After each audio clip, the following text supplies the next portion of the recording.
రైతులంటే అందరికీ అలసే. వాళ్ళ గురించి ఆలోచించేటోళ్ళు ఉండరు, వాళ్ళను పట్టించుకునేటోళ్ళు ఉండరు, వాళ్ళకి ఏదన్నా కష్టం వస్తే అడిగేటోళ్ళు ఉండరు, వాళ్ళకు సంఘాలు ఉండవు, యూనియన్లు ఉండవు. ఎంత కష్టం వచ్చినా ఎన్ని తిప్పల పడ్డా మళ్ళా మట్టినే నమ్ముకుంటారు.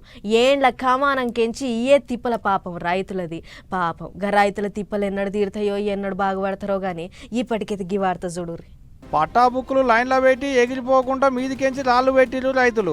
ఇగిటి చూడరు ఈడ చెప్పులు లైన్లలో పెట్టి ఉత్తకాళ్లతో పక్క పొంటి నిలబడ్డారు. ఏం చేస్తారు మరి? ఎరువుల కొరకు వ్యవసాయదారులు పడుతున్న తిప్పలకి ఇవన్నీ. యూరియా ఏడ దొరుకుతలేదు మరి. బాయికాడ పనులన్నీ ఇడిచిపెట్టి యూరియా కొరకు ఇట్లా పిఎస్సిఎస్ సెంటర్ల ముంగడ పడి కాపులు కాస్తున్నారు. ఒక్క బస్తా దొరికిన చాలని. లైన్లు తప్పితే మళ్ళీ దొరకదని ఇగో ఇట్లా చెప్పులు, ఆధారం కార్డులు, పాస్బుక్ల జీరాక్సులు పెడుతున్నారు. అంతగానో ఎర్రటెండలో నిలబడ్డా ఒక్క మనిషికి ఒకటే బస్తా ఇస్తున్నారట.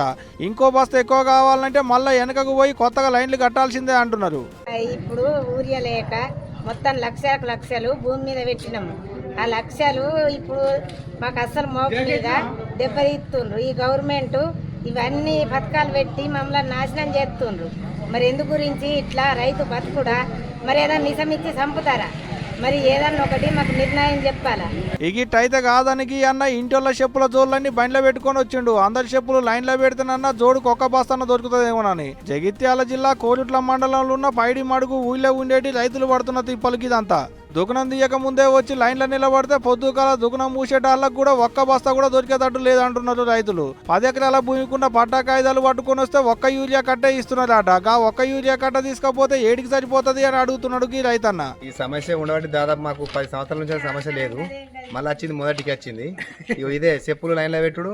తర్వాత ఒక 4 ఎకరాల భూముల్లో కూడా 1 ఎకరం యూరియా ఇస్తున్నారు. అంటే ఒక యూరియాని ఎక్కడ పోసుడు ఏం కాదు. మరి కనీసంగా రైతులకు గవర్నమెంట్ మన హెల్ప్ చేయకపోతే మరి ఇంకోళ్ళకి ఏం చేస్తే చూడండి. ఉచిత పథకాలు పెట్టి ఈ యూరియా కోసం లైన్లు పడుతుంది. కథేది కార్ఖాన ఒకసారి చూడండి.